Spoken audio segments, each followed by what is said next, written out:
দর্শক, আপনাদের সবাইকে স্বাগত জানাচ্ছি আমাদের নিয়মিত আয়োজন আওয়ার ডেমোক্রেসি প্রোগ্রামে।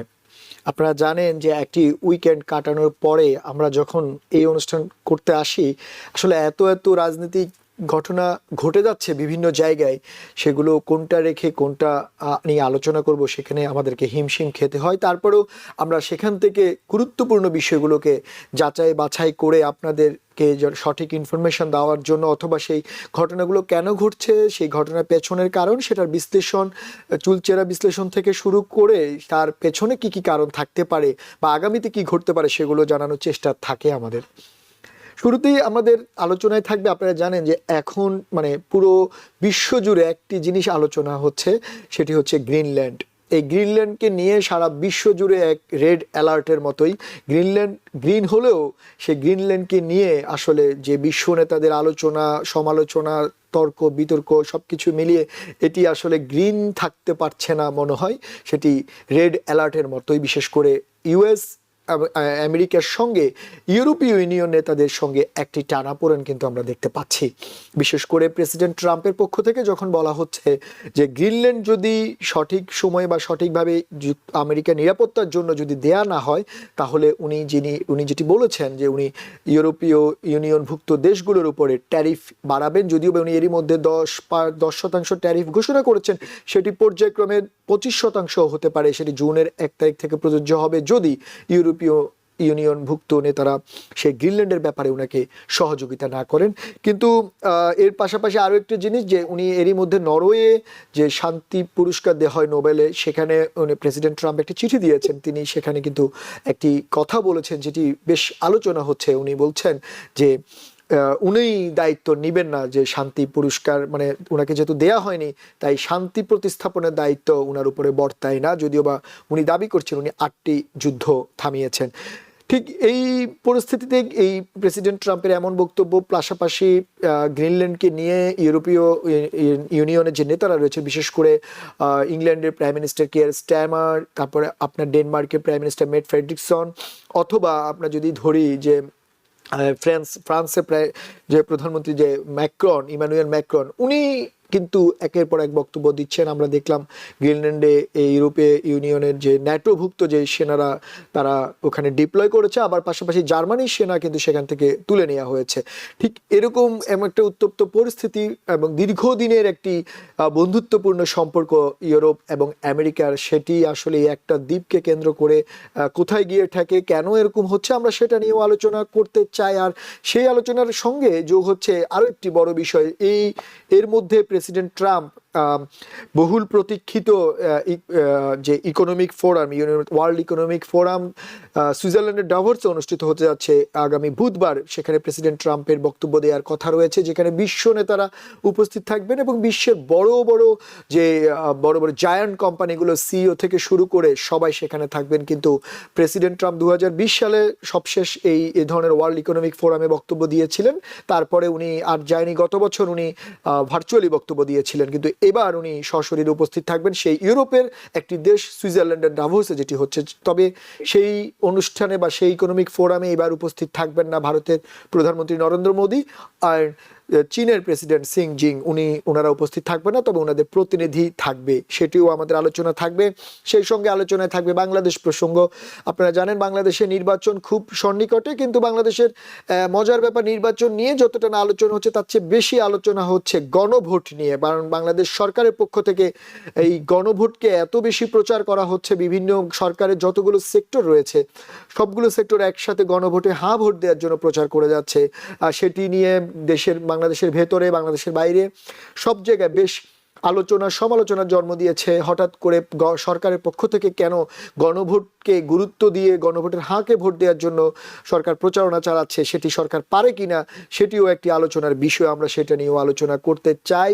এবং সেই সঙ্গে রয়েছে বাংলাদেশের আরও কিছু বিষয়, যেমন বিশ্বকাপে বাংলাদেশ টি-20 বিশ্বকাপে খেলবে কিনা, সেই ব্যাপারে 21শে জানুয়ারির মধ্যে আইসিসিকে জানাতে হবে বাংলাদেশের ক্রিকেট বোর্ডের পক্ষ থেকে। যদি বাংলাদেশ ক্রিকেট বোর্ড জানিয়ে দেয় যে বাংলাদেশ আইসিসি টি-20 বিশ্বকাপ ভারতে খেলবে না, সেক্ষেত্রে বাংলাদেশের ক্রিকেট ভবিষ্যৎ কি হতে পারে সেটা নিয়েও আমাদের আলোচনা করতে চাই। আর পাশাপাশি আরও একটি বিষয় রয়েছে, বাংলাদেশে জুলাই গণ অভ্যুত্থানে অংশ নেয়া বা জুলাই গণ অভ্যুত্থানের সময় যে সংগঠিত যে আন্দোলন বা জ্বালাও পোড়াও থেকে শুরু করে যা হয়েছিল, সেটিতে বাংলাদেশ সরকারের পক্ষ থেকে একটি দায়মুক্তি অধ্যাদেশ দেওয়া হয়েছে। সেটি আসলে কিভাবে সেই দায়মুক্তি অধ্যাদেশ দেওয়া হলো, কারা সে উপকৃত হবেন বা সেটি আসলে কেন বা কি জন্য, সেটার মধ্যে কি থাকতে পারে সেটা নিয়েও আমরা যদি সময় থাকে আমরা আলোচনা করবো। আসলে দর্শক, অনেকগুলো বিষয় থাকে আলোচনা করার জন্য, আমরা চেষ্টা করি তাই এই সব বিষয় নিয়ে আপনাদের সামনে বিশ্লেষণ করতে এবং সেগুলো আপনাদের সামনে সঠিক তথ্য তুলে ধরতে। আর এইসব ব্যাপারে আলোচনা করতে অনলাইনে আমাদের সঙ্গে যুক্ত হচ্ছেন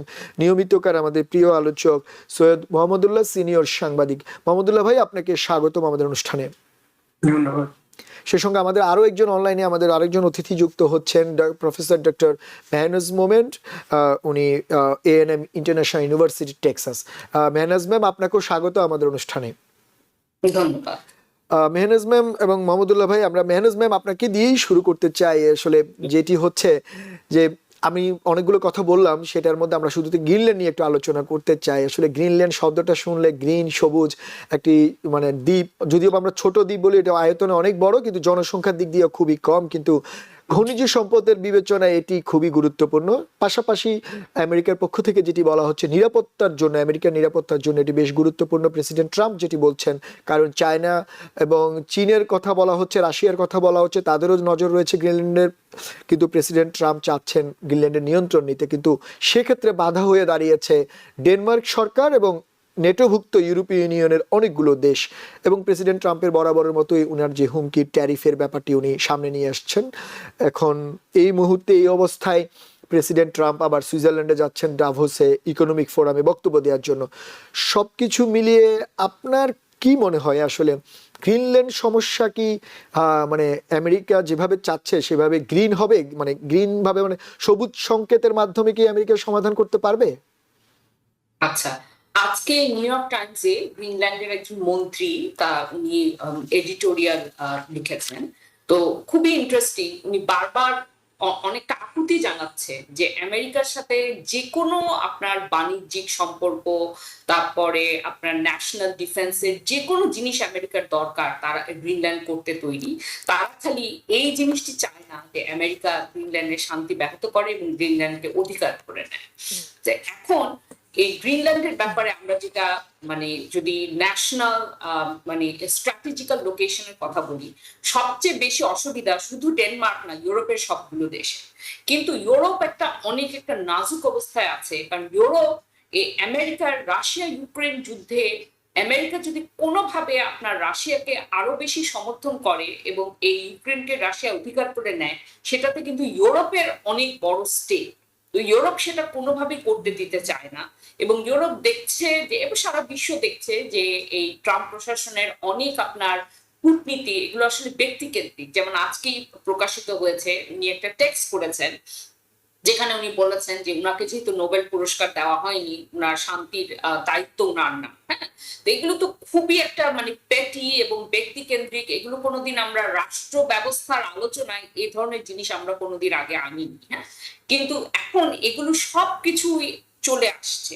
কাজে ইউরোপ আপনার কোনোভাবে রিটালিয়েট করার মতো তাদের অবস্থা নাই, তারা অনেক দুর্বল। তারা যেমন দ্বিতীয় বিশ্বযুদ্ধের পরে যেই আপনার একটা ইমপ্লিসিট ডিল হয়েছিল যে ইউরোপকে আমেরিকা রক্ষা করবে, তার বদলে আমেরিকার যে আপনার অর্থনৈতিক স্বার্থ, যে আপনার যে ডলার, হ্যাঁ মানে এই এই জিনিসটা অর্থনৈতিক যে প্রাধান্য, এটাতে ইউরোপ আপনার কি বলবো মানে ইউরোপও সহায়তা করবে।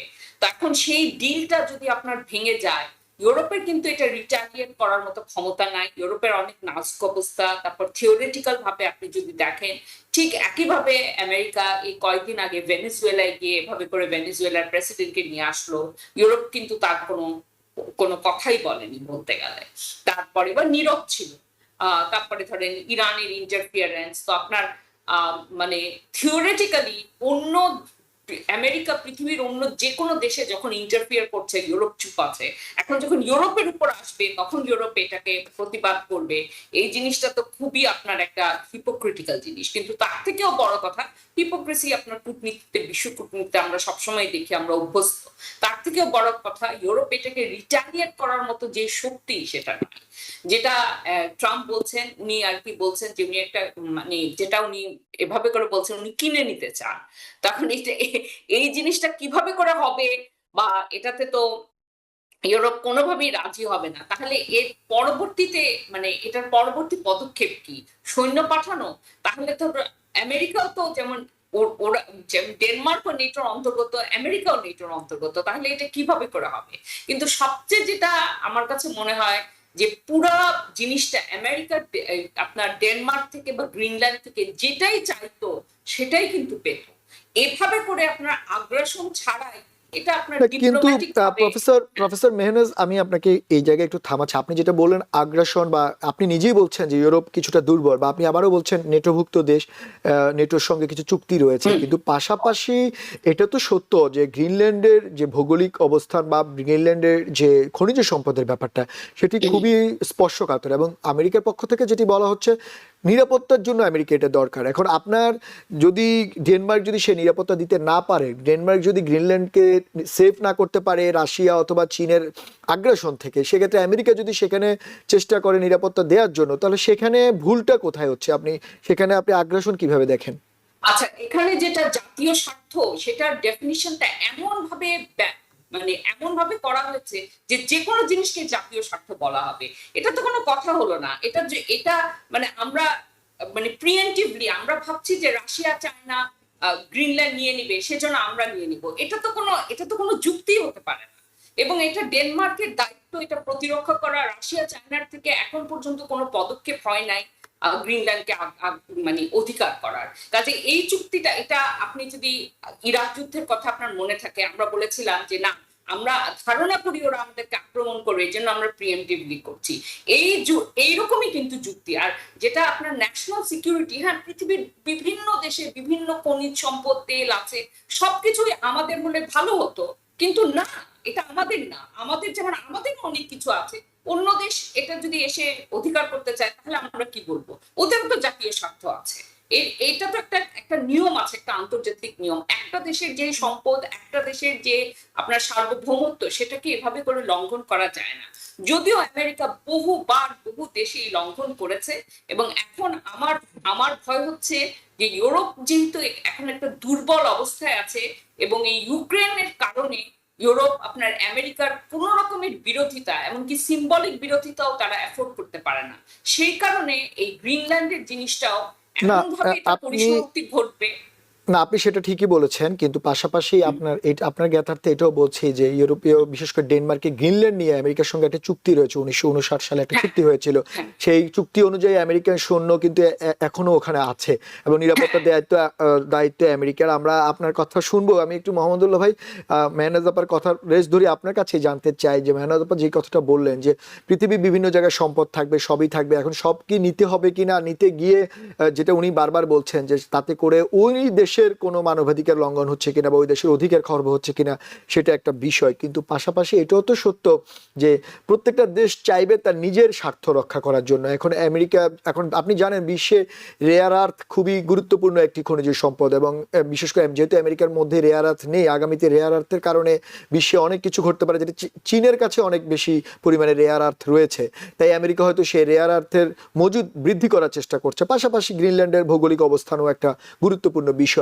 আপনার কি মনে হয়, শুধুমাত্র কি রেয়ার আর্থ অথবা নিরাপত্তার বিষয় রয়েছে, নাকি এখানে প্রেসিডেন্ট ট্রাম্পের পক্ষে অন্য কোনো প্যাচও রয়েছে, বিশেষ করে ইউরোপের দেশগুলোর ভিতরে একটা আধিপত্য তৈরি করা বা নিজের জানান দেয়া, সেরকমও কিছু রয়েছে কিনা? আপনার কি মনে হয়? অনেক কিছুই থাকতে পারে। একটা কথা হচ্ছে, প্রফেসর মেহনাজ খুব সুন্দরভাবে বিস্তারিত ব্যাখ্যা করেছেন। আপনিও আপনার সামারিতে এগুলো অনেক দিক উল্লেখ করেছেন।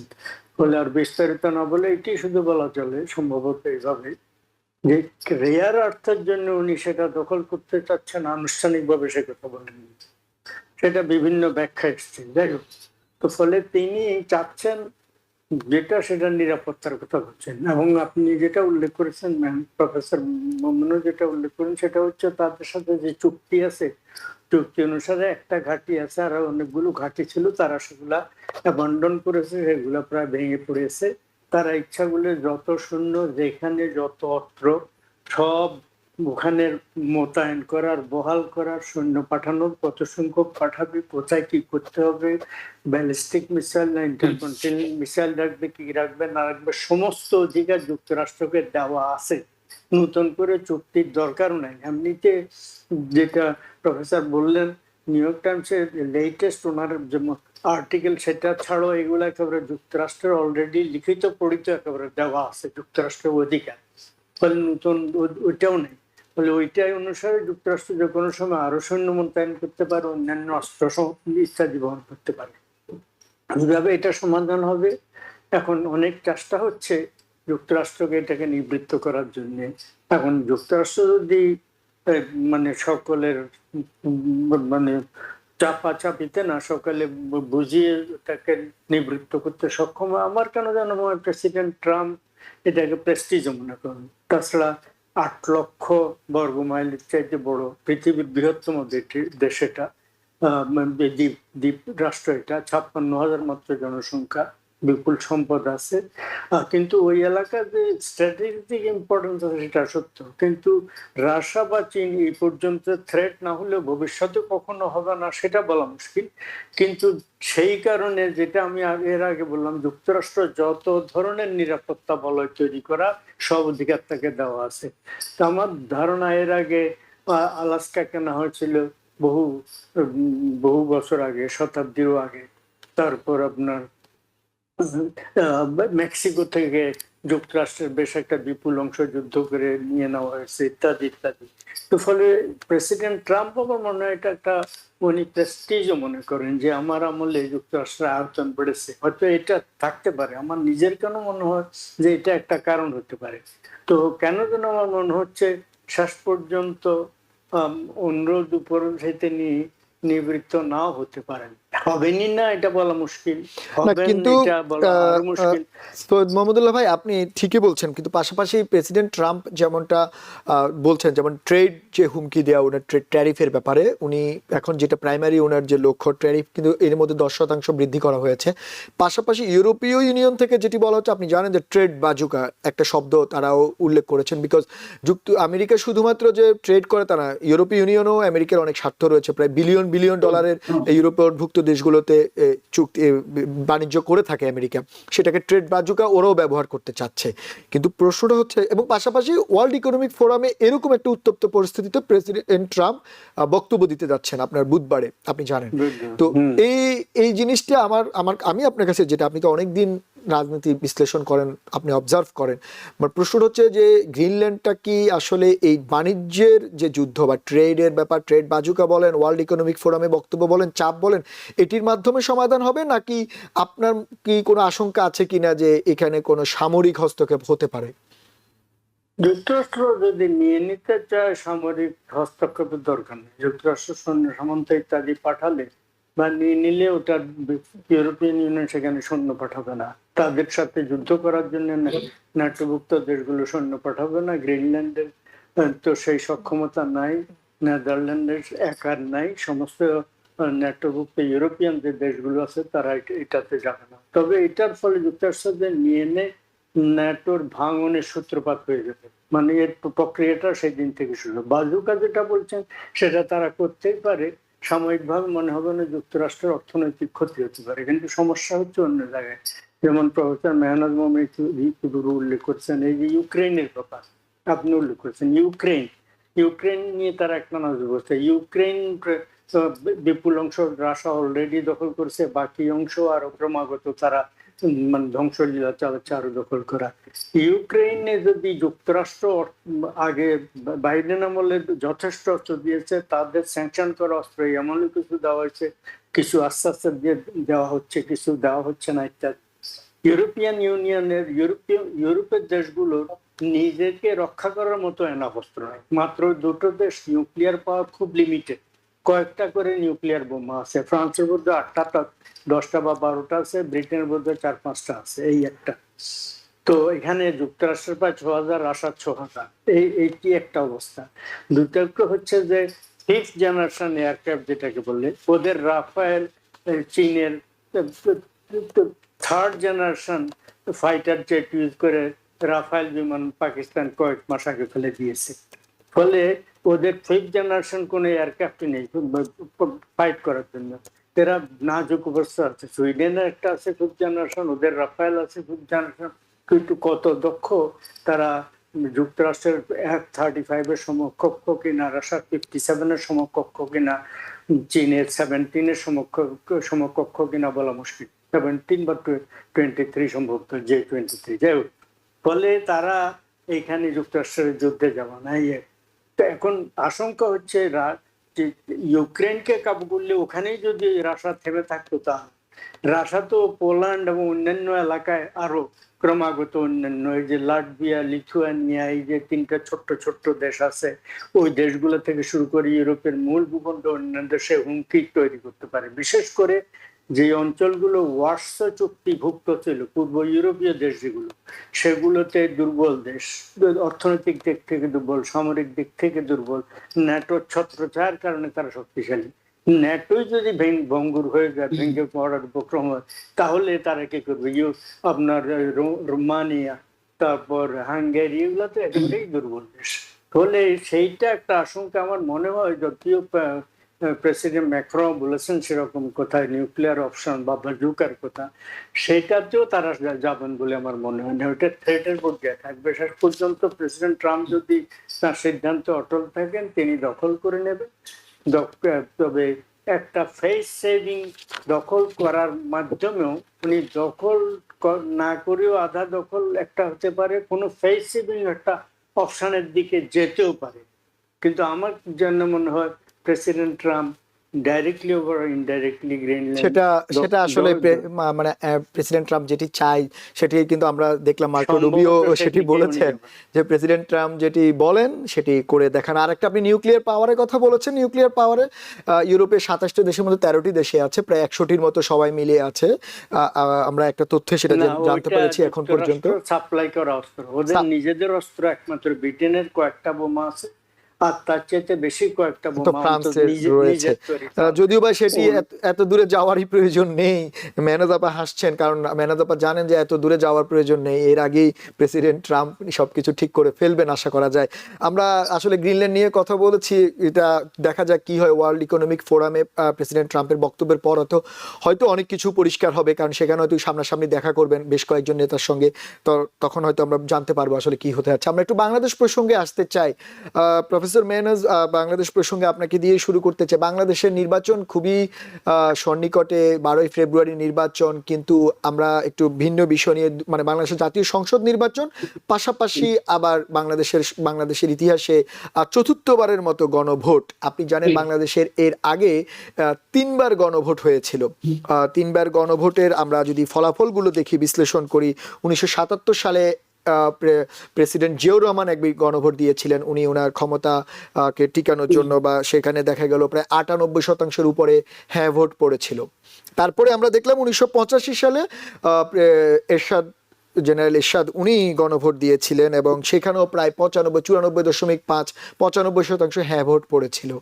এবং তারপরে সবশেষ 1991 সালে আমরা গণভোট দেখলাম, যেটা কনস্টিটিউশনাল গণভোট, সাংবিধানিক, যে পার্লামেন্টারি যাবে কিনা, যেটাকে বলা হচ্ছিল মানে 3টে গণভোটের মধ্যে সবচেয়ে স্বতঃস্ফূর্ত বা যেটাকে বিতর্ক কম মনে হচ্ছে, সেখানেও প্রায় 90% উপরে, 86% মতো হ্যাঁ ভোট পড়েছিল। তারপরে আমরা গণভোট 3টে বিশ্লেষণ করলে যেটা দেখতে পাই, গণভোটের বেশিরভাগই হ্যাঁ ভোটের দিকেই হয়। যারা সরকার থাকে তারা তাদের সুবিধার্থে গণভোটটা করে থাকে। এখন বাংলাদেশের এই গণভোটটা 1991 থেকে 2026 চিন্তা করলে অনেক লম্বা সময় পরে আরেকটা গণভোটের দ্বারে বাংলাদেশ, কিন্তু বাংলাদেশ সরকারের পক্ষ থেকে সেই গণভোটটি পরিষ্কারও করা হয়নি যে কোন কোন বিষয়ের উপরে, সেটা নিয়েও বিতর্ক রয়েছে। এবং সবচেয়ে বড় এখন বিতর্কের জন্ম বাংলাদেশ সরকারই গণভোটে ভোট দেওয়ার জন্য প্রচারণা চালাচ্ছে।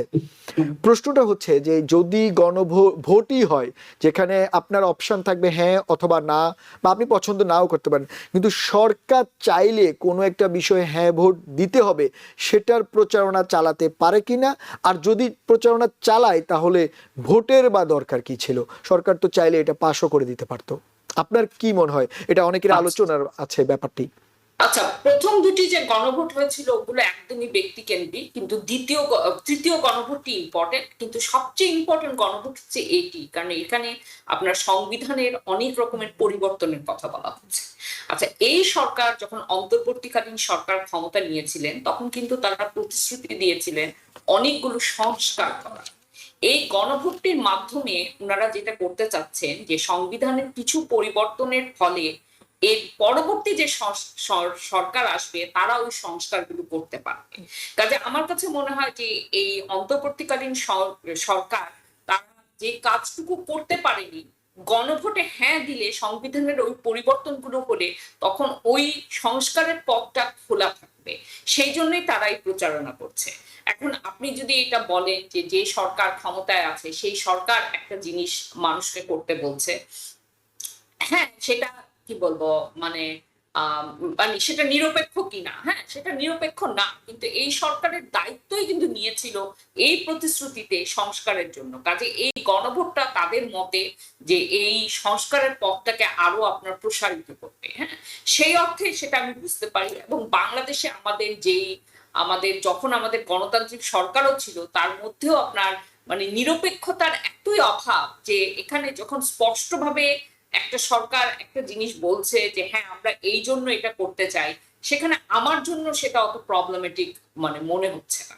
কিন্তু এই গণভোটটি আমি বলবো অন্যান্য সব গণভোটের থেকে অনেক ইম্পর্টেন্ট, কারণ এখানে তো আপনার একটা সংবিধানের একটা পরিবর্তন, এবং এই এই পরিবর্তনটা যদি হয় তাহলে পরবর্তীতে যেই সরকার আসবে কিনা তারা ওই সংস্কারটি করার জন্য তারা অনেকটা দায়বদ্ধ থাকবে। কাজে এই অর্থে এই গণভোটটি আমার কাছে না, সেটি আপনি বলছেন, কিন্তু এখানে কিছু কথা আছে, যেমন এই গণভোটের রেজাল্ট যেমনই হোক না কেন পরবর্তী যে সরকার আসবে তারা 270 দিনের মধ্যে যদি পাশ নাও করে অটোমেটিক সেটা পাশ হয়ে যাবে, এমনও একটা অধ্যাদেশ ওখানে আছে।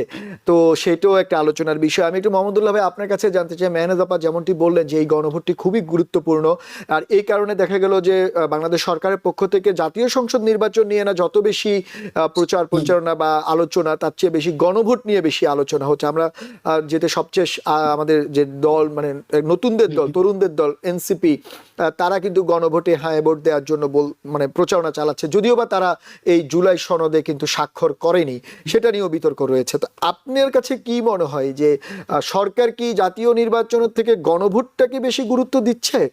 আর এই গণভোটের যে সংস্কারের কথা বলা হচ্ছে সেটি কি আসলে পরিষ্কার কিনা জনগণের কাছে, নাকি শুধুমাত্র সরকার নিজস্ব কিছু ব্যাপার এজেন্ডার জন্য সেটাতে গুরুত্ব বেশি দিচ্ছে? আপনার কি মনে হয়? গণভোট যে কোনো সময় অত্যন্ত উল্লেখযোগ্য ন্যাশনাল ইস্যুতে গণভোটের প্রভিশন থাকে। এর আগে প্রথম যে দুটো গণভোট হয়েছিল বাংলাদেশে, যেটা আপনি উল্লেখ করেন, ওগুলো ফার্স্ট ভুয়া। আর তৃতীয় যে গণভোট হয়েছিল দুই প্রধান জোটের ঐকমত্যের ভিত্তিতে পার্লামেন্ট সিস্টেমে যাওয়ার জন্য, সেটা ফলে দুই জোটই যেহেতু প্রচার করেছে, সবগুলো রাজনৈতিক দল যেহেতু তার পক্ষে প্রচার করছে, প্রদত্ত ভোটের 91% সম্ভবত, আমি পার্সেন্টেজটা ভুলে গেছি, তার পক্ষে ভোট দিয়েছে। সেটাও সেই দিক থেকে এবারেরটা প্রবলেম হচ্ছে, মানে যদি ধরেও নেওয়া যায় যে তারা একটা এজেন্ডা নিয়ে এসছেন, তাদেরকে তাদের দেওয়া হয়েছে এবং তারা এটা করতে পারেন, তার পক্ষে প্রচার না, আমার কাছে এটা যুক্তিসঙ্গত মনে হয় না যে সরকার অবস্থান করে তারা এটার পক্ষে প্রচার করবে। তার চাইতে বড় সমস্যা হচ্ছে অনেকগুলো ডজন বিষয়টার ভিতরে আছে, 4টা প্রধান ক্যাটাগরির আওতায় এতগুলো ডজন। সাধারণ মানুষ না, কনস্টিটিউশনাল বিশেষজ্ঞ রীতিমতো এই যুক্তরাষ্ট্রের পার্লামেন্টে মাঝে মাঝে যুক্তরাষ্ট্র কংগ্রেসে একটা বিল আসে হয়তো কয়েকশো পৃষ্ঠা, তখন মেম্বাররা বলেন যে আমরা তো সময় পাইনি, মাত্র 1 সপ্তাহ টাইম দিয়েছো, আমাদের লোকরা স্টাফরা এতগুলা সবাই মিলে স্টাডি করে এটা সময় পাইনি। এখানে এই কনস্টিটিউশন ল যারা বাংলাদেশে প্র্যাকটিস করেন তাদের পক্ষেও এই ঠিক মতো হ্যাঁ না ভোটের ওখানে যে হ্যাঁ বলার সময় তিনি 3বার হোঁচট খান। ফলে জনসাধারণের পক্ষে মোটা দাগে যদি 2-1টা ব্যাপার হতো তাহলে একটা কথা, কিন্তু এত জটিল প্রশ্ন, এতগুলো প্রশ্ন একসাথে, ফলে হ্যাঁ ভোট জয়ী হোক বা জয়ী না হোক, জয়ী না হলে তো নতুন সরকার তার ইচ্ছে মতো যা করার করবে, আগের মতোই কনস্টিটিউশন যেটা আছে সেটার মতো দেশ চালাবে। আর এটা জয়ী হলো জনগণ খুব বুঝে শুনে ভোট দিয়েছেন এটা বলা যাবে না। ফলে মানে শাহাবুদ্দিন সরকারের আমলে সংশোধনের উপরে না, মানে কি বলে আপনার পার্লামেন্টারি ডেমোক্রেসি, পার্লামেন্ট সিস্টেম প্রবর্তনের, মানে 1991 সালের কথা আপনি বলছেন? হ্যাঁ 91 সালের, সেইটা অতি সহজ একটা সিঙ্গেল পেপার ছিল। এইবারে আপনার রিজেক্ট হল তো হলোই, আর যদি অ্যাপ্রুভড হয়ও এটা মনে হবে যেন লোকে না বুঝে ভোট দিয়েছে এরকম মনে হবে। আর যদি অ্যাকসেপ্ট না হয় তাহলে ওই আগের শাসনতন্ত্র অনুসারে দেশ চলবে। এবং তখন যদি বিএনপি জোট জয়ী হয় তাহলে তারা বলেছে তাদের কি একটা 35 দফা অ্যানাউন্স করেছে, সেখানে কিছু কিছু সংস্কারের কথা বলা আছে। সেখানে কনস্টিটিউশন সংশোধন খুব একটা বিষয় নেই, সম্ভবত 2-1টা ব্যাপার। জিয়াউর রহমান যে সমস্ত সংশোধনী এনেছিলেন বা মুস্তাকের আমলে যেগুলো করা হয়েছিল, কনস্টিটিউশনাল কতগুলো ধারা মিলে 5ম সংশোধনী না তারও আগে সংশোধনী 5ম সম্ভবত, সেটাকে তারা রেস্টোর করার কোনো একটা ব্যবস্থা করতে পারে। কিন্তু অন্যান্য যে সমস্ত ব্যাপার সেগুলা নাও করতে পারে। আপার হাউস সেনেট করার সেটা থেকে তারা সরে আসতে পারে। তারা মানে প্রধানমন্ত্রী মেয়াদ 2 মেয়াদ এটা রাখতে, 2 মেয়াদ যদি একজনকে রাখা হয়, ধরা যাক কথার কথা বলছি, আপনাকে 2 মেয়াদ রাখলো, আপনার এরপরে আপনার পুত্র বা কন্যা তার 2 মেয়াদ থাকতে পারে, তার পুত্র কন্যা। ফলে বংশ পরম্পরার ব্যাপারে তো অন্য কোনো কৌশল ব্যবস্থা নেওয়া হয়নি যে একই পরিবারে ক্ষমতা কবজা থাকবে, পরিবারতন্ত্র কায়েম হবে, এটার বিরুদ্ধে কোন রকম ক্রিয়েটিভ ব্যবস্থা নেওয়া হয়নি। ফলে 2 মেয়াদের বেশি না রাখার ব্যাপারে কারো আপত্তি থাকবে না, সেটাও নেক্সট সরকার করে দিতে পারে। যাই হোক, দেখা যাক কি হয়। আচ্ছা, না আপনি সেই গণভোটের ব্যাপারটা বলছেন যে গণভোটে বেশ কিছু উল্লেখযোগ্য বিষয় রয়েছে, যেটি আসলে অনেকগুলো উল্লেখযোগ্য বিষয় রয়েছে, যদিও বা সরকারের পক্ষ থেকে তেমন আসলে পরিষ্কার করা হয়নি, যেটি আলোচনা হচ্ছে বা সমালোচনাও হচ্ছে, সেটি তো রয়েছে। আমি একটু গণভোটের ব্যাপারটা তো রয়েছে, এখন একটু জাতীয় নির্বাচন নিয়ে একটু আপনাদের কাছে জানতে চাই। আপনারা জানেন যে বাংলাদেশের জাতীয় সংসদ নির্বাচনের এখনকার যে অবস্থা, পরিবেশ বিবেচনায় বিশেষ করে প্রতিদিনই আমরা গণমাধ্যমে খবর দেখতে পাই, ঢাকা শহরে কোথাও না কোথাও আন্দোলন হচ্ছে, কোথাও না কোথাও মারামারি হচ্ছে, লাশ পড়ছে, অথবা প্রার্থীরা নিরাপদ বোধ করছেন না। এবং আমরা এমনও দেখলাম যে অনেক প্রার্থীকে সরকারের পক্ষ থেকে গানম্যানও দেওয়া হচ্ছে। সবশেষ জামাতে ইসলামীর পক্ষ থেকে জামাতের ইসলামের আমিরকে গানম্যান দেওয়ার জন্য অনুরোধ করা হয়েছে। এই অবস্থায় আপনারা যে পারিপার্শ্বিক অবস্থা দেখছেন, এই বাংলাদেশ সরকারের এই মুহূর্তে এই জাতীয় নির্বাচন আয়োজন করার সক্ষমতা আপনি দেখছেন কিনা, বা কি আপনার কি মনে হয় যে এটি সুষ্ঠু সুন্দরভাবে নির্বাচন করতে পারবে বাংলাদেশ সরকার এই মুহূর্তে এই আইন শৃঙ্খলা পরিস্থিতি দিয়ে? আপনারা যে কেউ উত্তর দিবেন। হ্যাঁ, আচ্ছা, এক নম্বর কথা হচ্ছে, হ্যাঁ, এই আইন শৃঙ্খলা, তারপরে এই ধরনের শান্তির অভাব, এটা তো খুবই খুবই আপনার আশঙ্কাজনক। কিন্তু এখন যদি ইলেকশন না হয়, এরপরে এই অবস্থার আরো যে আপনার বেটার হবে, এটার কোনো গ্যারান্টি নাই। বরং আমার কাছে মনে হয় এখন যদি ইলেকশন না হয়, পরে অবস্থার আরো অবনতি হবে। কারণ যেটা হয়েছে, অন্তর্বর্তীকালীন সরকার তাদের যেই কি বলবো, তাদের লেজিটিমেসি, ওনারা কিন্তু ওইভাবে করে ওটাকে আপনার শক্তভাবে ওনারা ওটাকে প্রতিষ্ঠিত করতে পারেননি।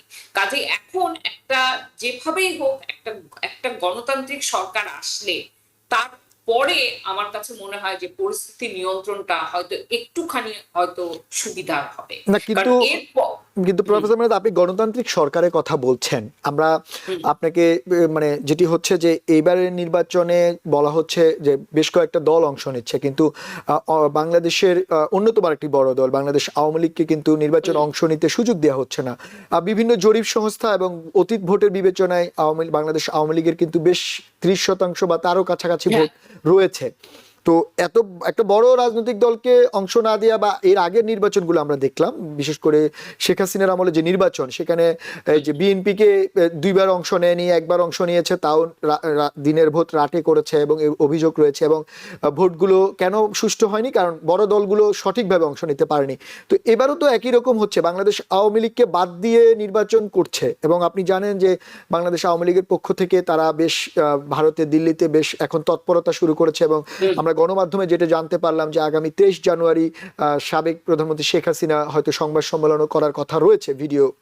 তো সবকিছু মিলিয়ে মানে আওয়ামী লীগের মতো একটা বড় দলকে বাদ দিয়ে যে নির্বাচনটা এখন করতে যাচ্ছে, সেই নির্বাচনটা করার পরে পরবর্তী যে সরকার আসবে তারা আসলে কতটা চ্যালেঞ্জে পড়বে এই বিষয়গুলো নিয়ে, আপনার কাছে কি মনে হয়?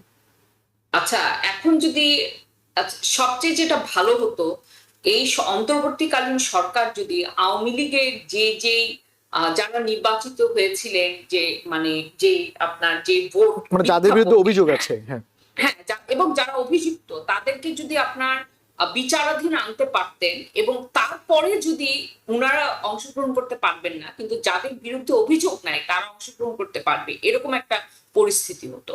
কিন্তু এরকম পরিস্থিতি তো হয়নি, তাই না? এবং আমাদেরকে এই রিয়ালিটিটা দেখতে হবে। এবং এই যে আপনার এই যে আন্দোলনটা হলো, যেখানে আপনার আওয়ামী লীগের পতন হলো, তারপরে যদি এখন আওয়ামী লীগ এই ইলেকশনে অংশগ্রহণ করতো, তাহলে এই অংশগ্রহণ করতে দেওয়া হতো, তাহলে আমার কাছে মনে হয় পরিস্থিতি একদম নিয়ন্ত্রণের বাইরে চলে যেত।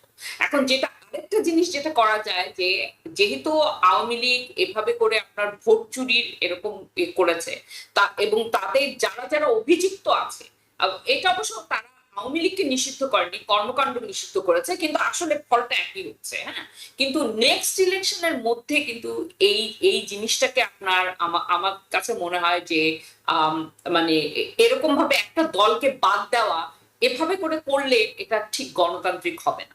কিন্তু নেক্সট ইলেকশন পর্যন্ত 5 বছর সময় আছে, এবং কে নির্বাচিত হয়, কিভাবে তারা এটা হ্যান্ডেল করে, সেটার উপর অনেক কিছু নির্ভর করে। কিন্তু মোহাম্মদুল্লাহ, আপনি থাকেন, আপনারটা বলেছেন মোহাম্মদুল্লাহ ভাই, মেহনাজ আপা যে জায়গা থেকে বললো যে যে আওয়ামী লীগের যে কর্মকাণ্ড সেগুলো বিতর্কিত ছিল, কিন্তু প্রশ্নটা ওই জায়গায় না। প্রশ্ন হচ্ছে যে একটা তো হচ্ছে এই ব্যাপারটা যে একটা বড় দল অংশ নিচ্ছে না, বা বড় একটা ভোটার তারা আসলে টার্ন আউট করবে কিনা, বা আওয়ামী লীগের পক্ষ থেকে ভোট কেন্দ্রে না যাওয়ার প্রচারণা করা হচ্ছে।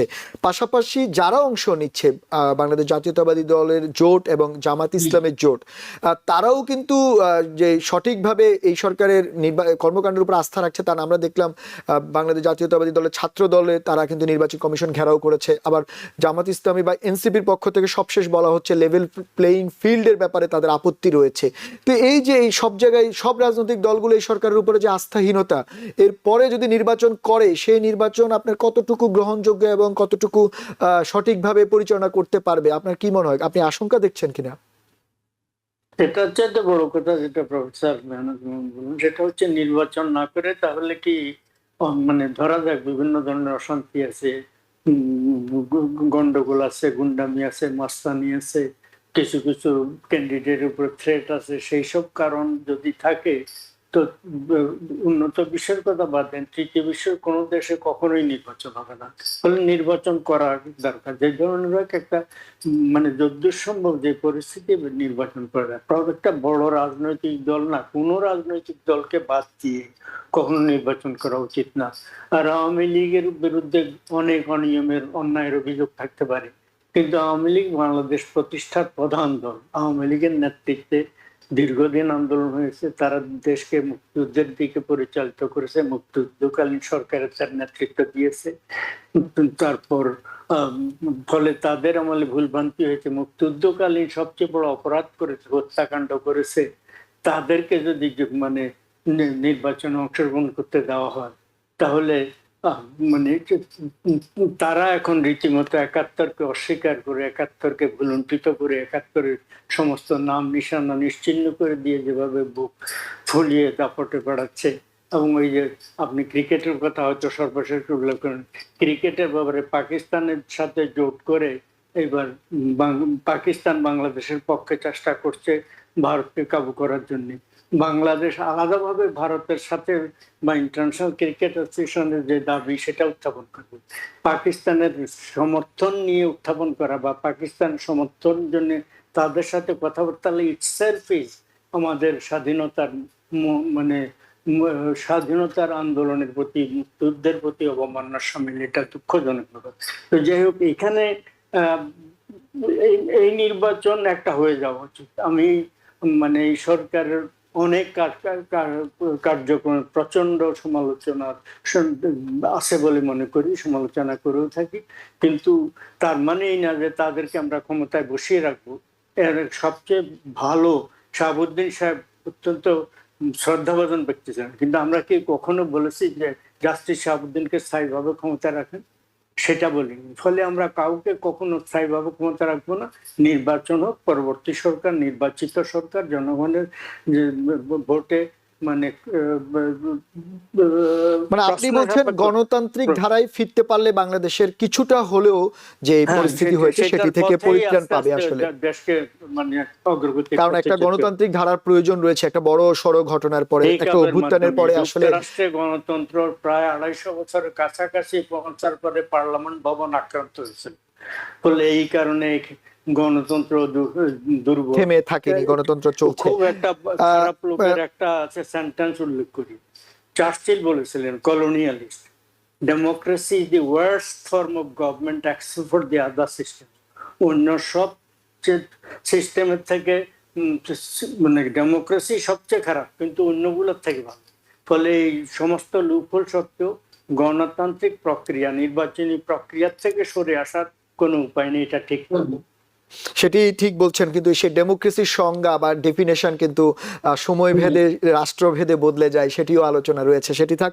আপনি একটা খেলার কথা উল্লেখ করেছেন, আমরা সময় কম, তারপর আমরা একটু আলোচনা করতে চাই। এটি আসলে এখন এমন এক জায়গায় গিয়েছে, একটি বড় আলোচনার বিষয়, বিশেষ করে বাংলাদেশের মানুষের একটা আবেগের জায়গায় ক্রিকেট, আপনি জানেন। এবং এই একটা জায়গায় বাংলাদেশের মানুষ সম্ভবত এক হয়ে যায়, এই লাল সবুজের পতাকা, বিশেষ করে যখন বাংলাদেশ ক্রিকেট টিম মাঠে খেলতে যায় তখন বাংলাদেশ, পুরো বাংলাদেশ এক হয়। যদিও বা বাংলাদেশের বিভিন্ন বিষয়ে বাংলাদেশের মানুষের মধ্যে অনেক বিভাজন রয়েছে, কিন্তু এই একটা জায়গায় এক হয়। কিন্তু সেইবার দেখা গেল সেই ক্রিকেটেও রাজনীতি চলে আসছে। এবং সবশেষ আমরা দেখলাম যে বাংলাদেশের সঙ্গে আইসিসির টানাপোড়েন, মানে একটা ঘটনা নিয়ে যেটি হলো, বাংলাদেশ সরকার যে কঠোর অবস্থান নিয়েছে, ভারতে খেলতে যাবে না, এবং সেটি আইসিসি পর্যন্ত গড়ালো, এবং আইসিসি 21 জানুয়ারির মধ্যে বাংলাদেশকে জানাতে বলেছে। কিন্তু আমরা গণমাধ্যমে খবর যে বাংলাদেশ না খেললে আইসিসি আসলে বিকল্প ব্যবস্থা রেখেছে। তার মানে আইসিসি বাংলাদেশকে কোনো ছাড় দিতে রাজি না, যেমনটি বাংলাদেশ চেয়েছিল শ্রীলঙ্কাতে ম্যাচ ঘুরিয়ে নেওয়ার জন্য অথবা গ্রুপ পরিবর্তনের জন্য, সেটিও হচ্ছে না। কিন্তু এখন আইসিসি স্কটল্যান্ডকে গুরুত্ব দিচ্ছে। আবার বাংলাদেশের গণমাধ্যমে অনেক গুজব, যেমন বাংলাদেশে আজকে সকাল থেকে গণমাধ্যমে ছিল যে পাকিস্তান বাংলাদেশের জন্য খেলা বয়কট করেছে। আসলে পরবর্তীতে পাকিস্তানের পক্ষ থেকে বলা হচ্ছে না, তারা তেমন চিন্তা করেনি, কারণ এটা করার কথাও না, কারণ পাকিস্তান অনেক বড় অঙ্কের লাভ হবে আইসিসি টুর্নামেন্ট খেললে। আর বাংলাদেশের জন্য পাকিস্তান এমন করবে, এটাও মানে হাস্যকর ব্যাপার। কিন্তু সবচেয়ে বড় ব্যাপার, বাংলাদেশ, আমি যেটা জানতে চাই, বাংলাদেশ সরকার বা ক্রিকেট বোর্ড কি আরো বেশি কূটনৈতিক হতে পারতো না? যে এই ব্যাপারটা একেবারে হার্ড লাইনে চলে যাওয়া, বিশ্বকে খেলবো না, বিশ্বকাপ খেলবো না, এটার পর্যন্ত যাওয়া, কারণ এটার পরবর্তীতে তো অনেক ফলাফল অপেক্ষা করছে বাংলাদেশের জন্য। মাহমুদুল্লাহ ভাই, আপনি একটু সংক্ষেপে বলেন, তারপর আমি মেহনাজ আপার কাছে আসছি।